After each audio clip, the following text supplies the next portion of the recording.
বউ না তো ডাকাত। আমার ডাক সাইটে বৌদির নামে যা তা বলো না বলে দিচ্ছি। গোসা হয় গোবর্ধনের। ওই হলো তোর কাছে যা ডাক সাইটে, আমার কাছে তাই ডাকাত সাইটে। যেতে দিন, পারিবারিক কলহের মাঝখানে পড়ে আমি মিটিয়ে দিই। আপনাদের চুরি যাওয়ার কাহিনীটা বলবেন তো আমায়? সেবারকার আপনাদের যুদ্ধে যাওয়ার গল্পটা বলেছিলেন, তাই লিখে 2 পয়সা পিটেছিলাম। এবার এটার থেকেও শুনুন তবে।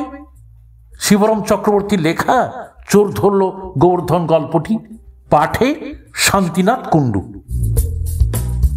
না, বিজ্ঞাপনে কাজ হয় সত্যিই। হর্ষবর্ধন এসে ধপ করে বসলেন আমার ডেক চেয়ারে। হাঁপ ছেড়ে বললেন কথাটা। হ্যাঁ, কথাটা আপনার যেমন বিজ্ঞাপন সম্মত তেমনি বিজ্ঞানসম্মতও বটে। বিজ্ঞজনের মতোই তার কথাই আমার সাই। সেদিন আপনাকে দিয়ে আনন্দবাজারে বার করার জন্যে সেই বিজ্ঞাপনটা লিখিয়ে নিয়ে গেলুম না? হ্যাঁ, মনে আছে আমার। আমি বললাম, রাতের পাহারা দেওয়ার জন্যে লোক চাই, সেই তো? আমাদের কাঠের কারখানায় রোজের বিক্রির বহু টাকা পড়ে থাকে ক্যাশ বাক্সে। বাড়ি নিয়ে আসা সম্ভব হয় না। পরদিন সে টাকা সোজা গিয়ে জমা পড়ে ব্যাংকে। সেই কারণে রাত্রে টাকাটা আগলাবার জন্যেই কারখানায় থাকবার একজন সুদক্ষ লোক চেয়েছিলাম আমরা। রাতের 4 প্রহর পাহারা দেবার জন্য সুদক্ষ 1 প্রহরী। বেশ মনে আছে আমার। আমি বলি, আমিই তো লিখে দিলাম কপিটা। তা কিছু ফল পেয়েছেন বিজ্ঞাপনটা দিয়ে? পেয়েছি বই কি ফল। বলতে কি, সেই কথাটা জানাতেই তো আপনার কাছে ছুটে আসা। ফল বলতে গোবরাও এসেছিল দাদার সঙ্গে। রীতিমতন প্রতিফল পাওয়া গেছে বলা যায়। কটা সাড়া এলো আমি শুধাই। আপাতত একটাই। ওর দাদা বলেন, ক্রমশ আরো সাড়া পাবো আশা করছি। আপাতত এই একটাই। ওই একটাতেই সাড়া পড়ে গেছে। সাড়া পাওয়া যায় গোবরারও। সাড়া পড়ে গেছে সারা চেতলায়, সে জানায়। 2 ইঞ্চি বিজ্ঞাপনের দরুন 200 টাকা। তা নিক, তাতে দুঃখ নেই। সে 2 ইঞ্চিরই বা দাম দেয় কে? 200 টাকার বিজ্ঞাপন দিলে অন্তত তার 200 গুণ লাভ তো হয়ই কারবারে। তা নইলে লোকে দেয় কেন? এখানেও বেশ লাভ হয়েছে লোকটার। 200 গুণেরও ঢের বেশি, প্রায় 600 গুণ। তাই না দাদা? হিসেব করে বলে ভাইটি। 60,000 টাকার মতোই ছিল না বাক্সটায়? প্রায় 80,000-এর কাছাকাছি, বিলকুল ফাঁক। 80,000 টাকা হলে কত হয়? গোবরা আঙুল দিয়ে আকাশের গায়ে পার্সেন্টের আঁক কষতে লাগে। আমার সামান্য বুদ্ধির আঁকশি দিয়ে ওদের হিসেবের নাগাল পাই না। বিলকুল ফাঁক। তার মানে? শুধাই দাদাকে, মানে কাল সকালের কাগজে বিজ্ঞাপনটা বেরুলো না আমাদের? আর কাল রাত্রিরেই কারখানায় সিঁধ কেটে চোর ঢুকে সমস্ত টাকা নিয়ে সরে পড়েছে। আজ কারখানা খুলতে গিয়ে দেখি ক্যাশ বাক্স ভাঙা। হ্যাঁ, আঁতকে উঠি আমি। তা খবর দিয়েছেন পুলিশে? পুলিশে খবর দিয়ে কি হবে? আমাদেরই পাকড়ে নিয়ে যাবে থানায়। এইসা টানা হেজড়া লাগাবে যে বাপ ডাক ছাড়তে হবে। এখন নিজেদের কারবার দেখব না থানা পুলিশ করব, বললেন হর্ষবর্ধন। আর চোর যা ধরবে ওরা, তা আমার জানা আছে বিলক্ষণ। আমি ধরতে পারি চোর, বলল গোবরা। তা দাদা আমায় ধরতেই দিচ্ছে না। হ্যাঁ, বললেই হলো চোর ধরবো। ওদের কাছে ছোড়াছুরি থাকে না।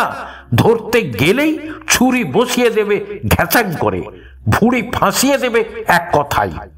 ওর মতো নাবালক একটা ছোঁড়াকে আমি ছুরির মুখে ঠেলে দেব আপনি বলছেন? কি করে বলি? বলতে হয় আমায়। ওসব ছোড়াছুরির ব্যাপারে আমাদের বয়স্কদের না থাকাই ভালো। আমি কিন্তু অক্লেশে ধরে দিতাম, কোনো ছোড়াছুরির মধ্যে না গিয়েও স্রেফ গোয়েন্দাগিরি করেই। কি করে ধরতিস? ওই মাটি ধরেই। ও মাটিতে বুঝি পায়ের ছাপ পড়েছে চোরের? আমি কৌতূহলী হই। কারখানার মাটিতে পায়ের দাগ রেখে গেছে চোররা? কবরখানা খুঁড়ে গেছে নিজের? দাগ না ছাই? মুখ বিকৃত করেন হর্ষবর্ধন। সিগারেটের ছাইও ফেলে যায়নি একটুকু। কি নিয়ে গোয়েন্দাগিরি করবি শুনি? কারখানার মাটি নয়, সেই মাটি। বলে না যে মাটিতে পড়ে লোক ওঠে তাই ধরে। সেই মাটি ধরেই আমি চোর ধরব, ফাঁস করে গোবরা। বিজ্ঞাপনটা দিয়ে মাটি হয়েছে তো, ওই মাটি দিয়েই আমার কাজ হাসিল করব আমি। হাসি খুশি হয়ে সে জানাই। ওর রহস্যের আমি থই পাই না, এমনকি ওর দাদাও থ হয়ে থাকেন। হ্যাঁ, চোর ধরবে গোবরা বলে তিনি উস্কে উঠলেন একটু পরেই। তাহলে তখন ধরলো না কেন? এর আগেও তো জিনিস চুরি গেছিল আমাদের, এর আগেও গেছে আবার। হ্যাঁ, আমি তো চুরি গেছিলাম, হর্ষবর্ধন ব্যক্ত করেন। তোমার জিনিস নাকি? প্রতিবাদ করে গোবরা। বৌদির জিনিস না তুমি? তুমি কি তোমার নিজের জিনিস, নিজস্ব? ওই হলো বলে ফোঁস করলেন দাদা। কেন, তুই কি চুরি যাসনি আমার সঙ্গে? তুই তো আমার জিনিস, আমি তোর অভিভাবক না? তখন চোর ধরতে কি হয়েছিল তোর? তারপর চোরের হাত থেকে উদ্ধার পেলেন কি করে? আমি জিজ্ঞেস করি। যেমন করে পায় মানুষ তিনি জানান। চুরির ধন বাটপাড়িতে যায় শোনেননি? তারপর চোরের হাত থেকে বাটপাড়ের হাতে গিয়ে পড়লাম আমরা। বটে বটে, আমার সকৌতুক কৌতূহল। তা শেষমেশ উদ্ধার পেলেন তো? পেতেই হবে উদ্ধার শেষ পর্যন্ত। গোয়েন্দা কাহিনীর দস্তুর। তা উদ্ধার করলো কেটা? ডাকাত এসে পড়ল শেষটাই। ডাকাত আসতে দেখেই না বাটপাড় বেটা ভোঁ দৌড়। ডাকাত এসে পড়লো আবার তার উপর। হ্যাঁ, ওর বৌদি বাপের বাড়ি থেকে ফিরে যেই না দোরগোড়ায় এসে হাঁকডাক শুরু করেছে, তাই না শুনে নিচে উঁকি মেরে দেখেই না সেই বাটপাড়টা সঙ্গে সঙ্গে উধাও। খিড়কির দৌড় দিয়ে শটান। বউ না তো, ডাকাত। আমার ডাক সাইটে বৌদির নামে যাতা বলো না, বলে দিচ্ছি। গোসা হয় গোবর্ধনের। ওই হলো তোর কাছে যা ডাক সাইটে, আমার কাছে তাই ডাকাত সাইটে। যেতে দিন। পারিবারিক কলহের মাঝখানে পড়ে আমি মিটিয়ে দিই। আপনাদের চুরি যাওয়ার কাহিনীটা বলবেন তো আমায়? সেবারকার আপনাদের যুদ্ধে যাওয়ার গল্পটা বলেছিলেন, তাই লিখে 2 পয়সা পিটেছিলাম। এবার এটার থেকেও বলবো আপনাকে এক সময়। কারখানার জন্য এখন একটা লোহার সিন্ধুক কিনতে যাচ্ছি। চোর বাবাজি আবার ঘুরে এলেও সেটা ভাঙা আর সহজ হবে না তার পক্ষে এবার। পরদিন সকালে শ্রীমান গোবর্ধন এসে হাজির। দেখুন, এই বিজ্ঞাপনটা যাচ্ছে আজ আনন্দবাজারে, দেখুন তো ঠিক হয়েছে কিনা। গোবর্ধন তার কালজয়ী সাহিত্য কীর্তিটি আমার হাতে দেয়। বিজ্ঞাপনের কপিটিতে ওদের চেতলার বাসার ঠিকানা দিয়ে লেখা আছে দেখলাম, প্রাইভেট ডিটেকটিভ আবশ্যক। আমাদের বাড়ির একটি ঘরে বহুমূল্য তৈজসপত্র রক্ষিত আছে। সেই ঘরের গা লাগোয়া একটা জলের পাইপ উঠে গেছে সোজা উপরে। সেই নল বেয়ে কেউ যাতে না উঠতে পারে সেই দিকে সারা রাত্রি নজর রাখার জন্য বিচক্ষণ এক গোয়েন্দার প্রয়োজন, উপযুক্ত পারিশ্রমিক। বুঝেছি, জলে যেমন জল বাঁধে আমি ঘাড় নাড়লাম, তেমনি বিজ্ঞাপনটা দিয়ে ওই রকম আর একটা কাণ্ড বাঁধাবে তুমি দেখছি। চোরটা যেই পাইপ বেয়ে উঠবে আর তোমার ওই ডিটেকটিভ গিয়ে হাতে নাতে পাকড়াবে তাকে, এই তো? সে আপনি বুঝবেন না, সে সব আপনার মাথায় খেলে না বলে চলে গেল গোবরা। দিন কয়েক বাদে একটা লোক এসে ডাকছে আমায়, আসুন আসুন, চটপট চলে আসুন আমার সঙ্গে। অপরিচিত আহ্বানে আমি থতমত খাই। আপনাকে তো আমি চিনতে পারছেন না, আমাকে ছদ্মবেশে রয়েছে কিনা বলে লোকটা তার গোঁপদাড়ি খুলে ফেলে। ও মা, গোবরা ভাইয়া যে এমন অদ্ভুত বেশ কেন হে? এর মানে? চোর ধরতে যাচ্ছি না, ডিটেকটিভকে ছদ্মবেশে ঘোরাফেরা করতে হয় তো।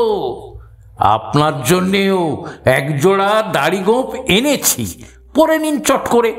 আমি আমি আমি আবার পরব কেন? আপনাকেও ছদ্মবেশ ধারণ করতে হবে না, আপনি আমার সাগরের তোয়ে যাত্রায়।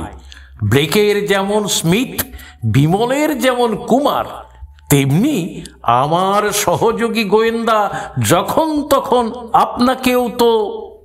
তুমি বললেই হবে, আমাকে আর পড়তে হবে না ছদ্মবেশ। বললাম আমি। দাড়িওয়ালা লোকের ছায়া আমি মারাইনি, জানে সবাই। তোমার সঙ্গে ঘুরলে কেউ আর আমায় আমি বলে সন্দেহ করবে না। তাহলে চলে আসুন চটপট, এই ফাঁকে চেতলার বাজারটা ঘুরে আসি একবার। বলল সে, দাদাও আবার বাজার করতে বেরিয়েছেন কিনা এখন, পাছে আমায় চিনতে পারেন। আমার ছদ্মবেশ ধারণের সেও একটা কারণ বটে। বুঝলেন? বুঝেছি বলে বেরুলাম ওর সঙ্গে। বাজারের মুদিখানাগুলোর পাশ দিয়ে যাবার সময় হঠাৎ একটা লোককে জাপটে ধরে চেঁচিয়ে উঠেছে গোবরা, ধরেছি ধরেছি চোর, পাকড়েছি বেটাকে, একটা পাহারাওয়ালা ডেকে আনুন তো এইবার। কোনোই দোষ করেনি লোকটা, মুদির সঙ্গে তেজপাতার দর কষাকষি করছিল কেবল।